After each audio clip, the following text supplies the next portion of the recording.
a lot of us seem to stumble upon 1982 because there was so many great movies from the year of 1982, and I really don't think we will ever see a year like that ever again.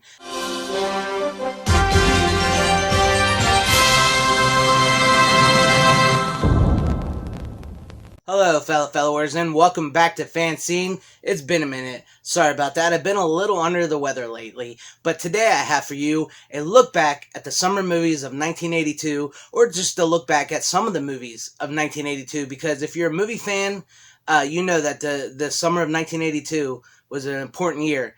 We were gifted with so many great films that are just so iconic, so memorable, and I don't think we'll ever see another year like 1982 ever again. And I touched a little bit about this on my documentary that I did, Why We Love 80s Movies. Robert Meyer Burnett brought it up, and I wanted to do a little special video for it because we're approaching the 40th year. Well, this is the 40th year, and a lot of these movies are turning 40 years old this year, especially coming this summer. So let's go over a couple of them real quick, some of the really big ones that you just all came out within like 2 months of each other, from June to July. These movies just were like unstoppable. So let's start off first with Blade Runner. Directed by Ridley Scott, who directed Alien, Blade Runner is a detective thriller set in a very crowded Los Angeles in the year 2019. Stars Harrison Ford as a bounty hunter who tracks down 4 deadly genetically manufactured human beings with superhuman strength. Time to die.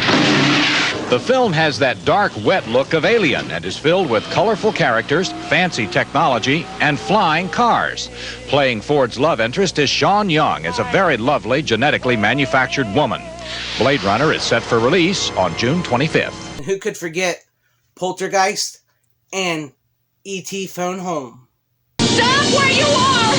Turn away from it! Back to the present day, MGM has Poltergeist for release on June 4th. This Steven Spielberg production is about a suburban family terrorized in their spooky new house. With its flashy special effects and ghost-can-do-anything attitude, Poltergeist is anxiously awaited by those who like to have the heck scared out of them. They're here. Also from the mind of Steven Spielberg is T the Extraterrestrial. Little is known about this film except that it stars a friendly alien lost and alone 100,000 light years from home. He's befriended by a small Earth boy. An extension of Spielberg's Close Encounters of the Third Kind, E.T. is heavy in visual effects. It's set for release on June 4th. One of my all-time favorite movies, The Thing. Another alien from outer space is featured in The Thing, but this one isn't so friendly. Based on the same short story used by Howard Hawks to make The Thing in 1952, this version stars Kurt Russell. It's an all-male cast battling a deadly creature which can take on the appearance of any living life form. The movie has plenty of ice, blood, and things that go bump in the night. The Thing is escaping its icy coffin June 25th. Gone! There she is. Starring the original cast from the TV series Star Trek II, The Wrath of Khan looks to be the movie Trekkies have been waiting light years for. Filled with lots of action and danger, Star Trek II features Ricardo Montalban as the vengeful Khan who sets out to kill Captain Kirk and destroy whoever gets in his way. One of the main features of this sequel is the ending where the beloved Mr. Spock meets his end. But of course, in science fiction, nobody really dies. Star Trek II should beam your way June 4th. A movie vastly ahead of its time, Tron. And finally, in a bold move to get the kids out of video arcades and back into the theaters, Disney Studios is offering Tron. It's a futuristic adventure fantasy combining computer-generated images with live-action photography. Tron stars Jeff Bridges as a computer genius caught in a battle in a world of video games. Hoping to cash in on some of the billions popped into video arcades, Disney is throwing Tron out to the audience on July 9th. There you have that. Those were samples of like a sci-fi special summer movie breakdown that aired back in 1982, and I just wanted to use parts of those to help convey how all these movies came out within, like I mentioned, within June and July, within weeks of each other.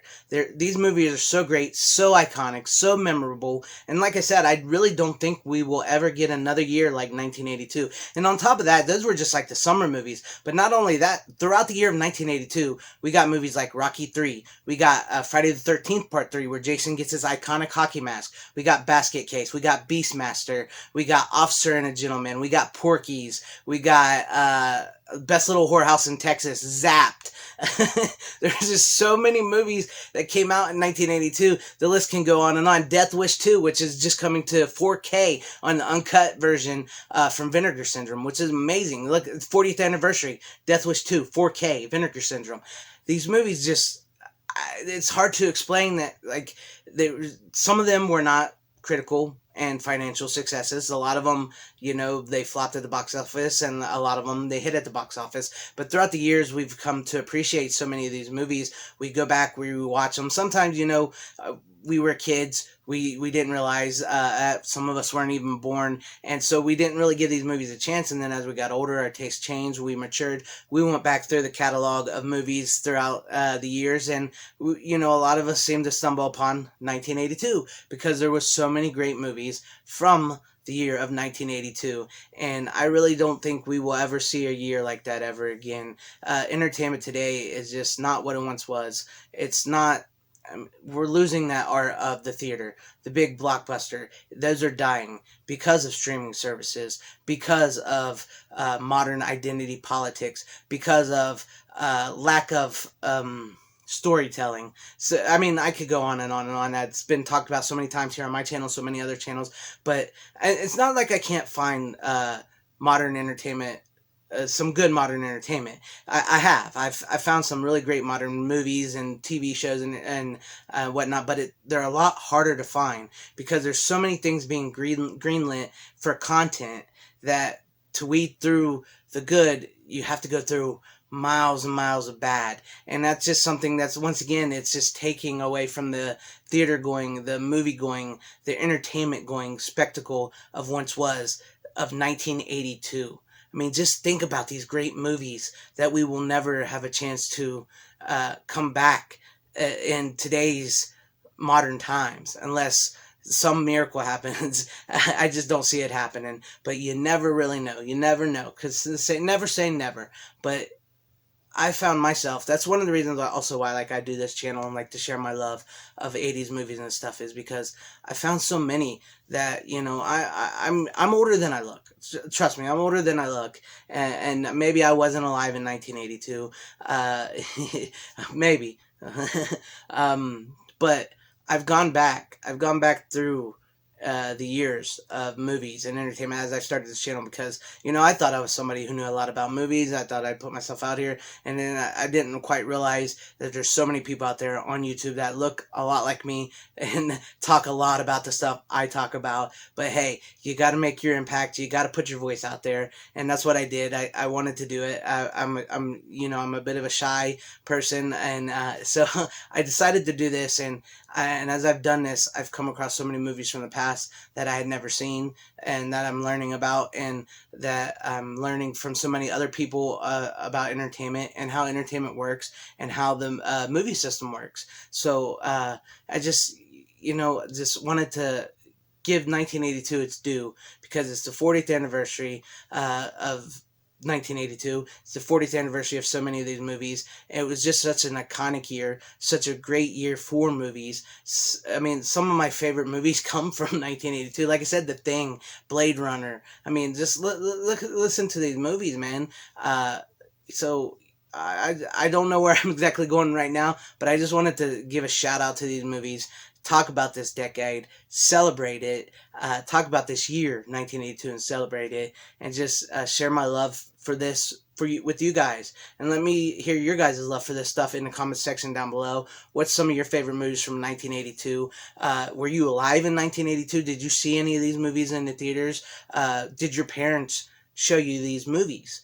Because a lot of us now, we're showing our kids these movies. Maybe they're not into them like we were, or maybe they're not into them like we want them to be into it, but it's fun to go back to these movies and maybe we can learn something from these, and hopefully a lot of us can maybe bring it back, bring back this love. I mean, I know nostalgia is looked upon, but sometimes you need that nostalgic element brought in to help move forward.